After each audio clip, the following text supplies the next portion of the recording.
CNA Practice Test VA.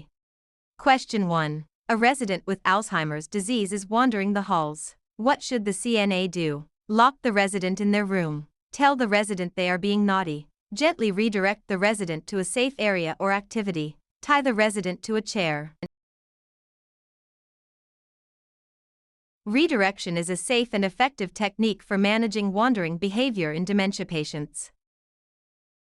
Question 2. When measuring a resident's blood pressure, the first sound heard is the diastolic pressure, pulse pressure, systolic pressure, mean pressure.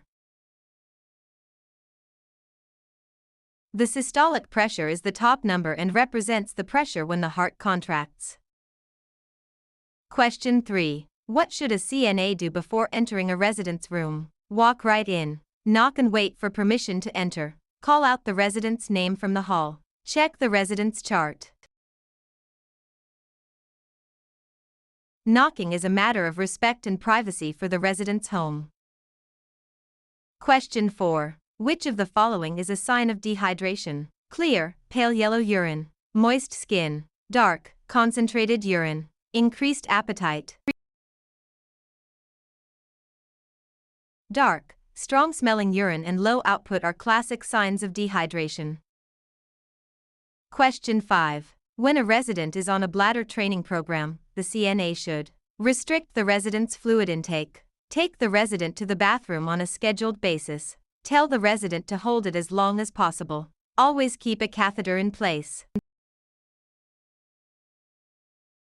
Scheduled toileting helps the resident regain control and awareness of bladder function.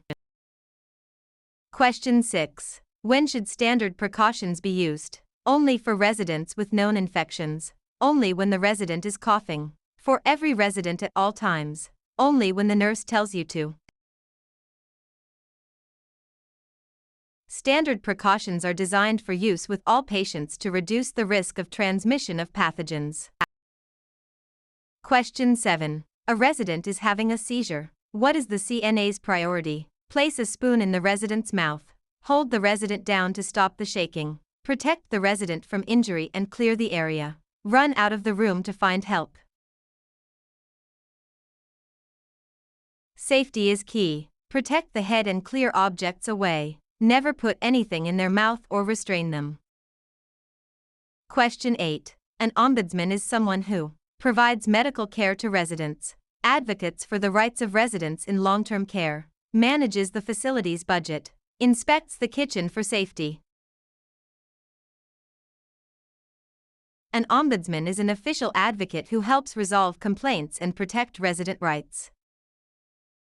Question 9. Which document describes the tasks a CNA is legally allowed to perform? The resident's care plan, the CNA's job application, the state's scope of practice, the facility's menu. The scope of practice defines the legal limits and responsibilities of the CNA role in that state.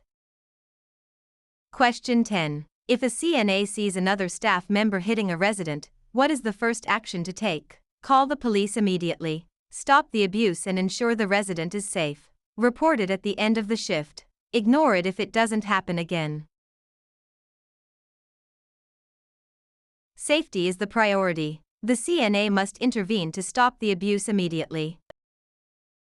Question 11. Which of the following is an example of objective data? The resident says they have a headache. The resident's blood pressure is 120/80. The resident feels nauseous. The resident is worried about their family.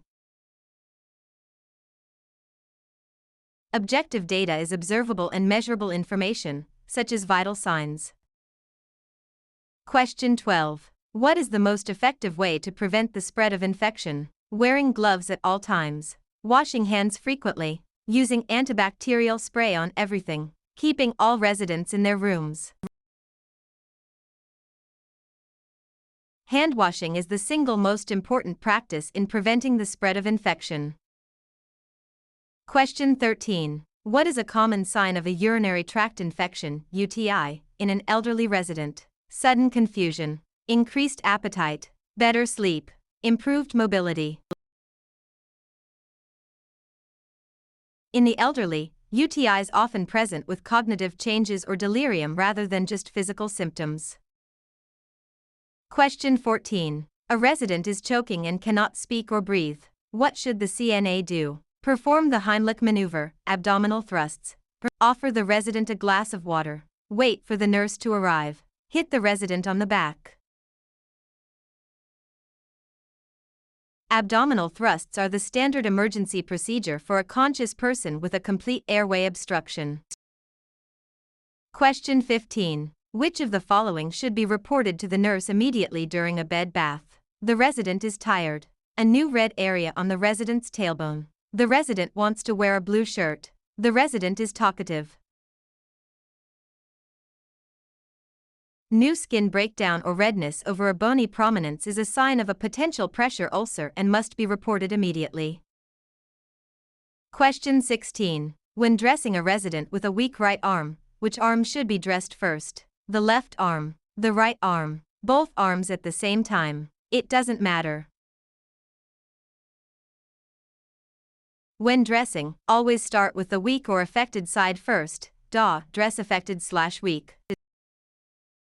Question 17. What is the proper method for cleaning the perineal area of a female resident? From back to front, from front to back, in a circular motion, with a scrub brush.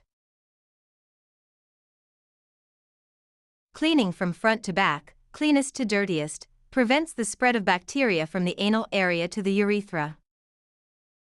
Question 18. How often should a resident who is unable to move be repositioned? Every hour. Every 2 hours. Once per shift. Only when they complain of pain. To prevent pressure ulcers, immobile residents should be repositioned at least every 2 hours. Question 19. If a resident is in a vest restraint, how often must they be checked? Every 15 minutes. Every hour. Every 2 hours. Once per shift. Residents in restraints must be monitored at least every 15 minutes to ensure safety and circulation.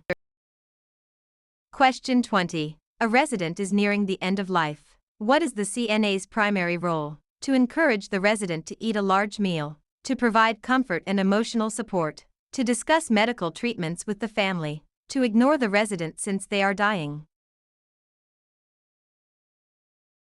Palliative care focuses on comfort, dignity, and support for both the resident and their family.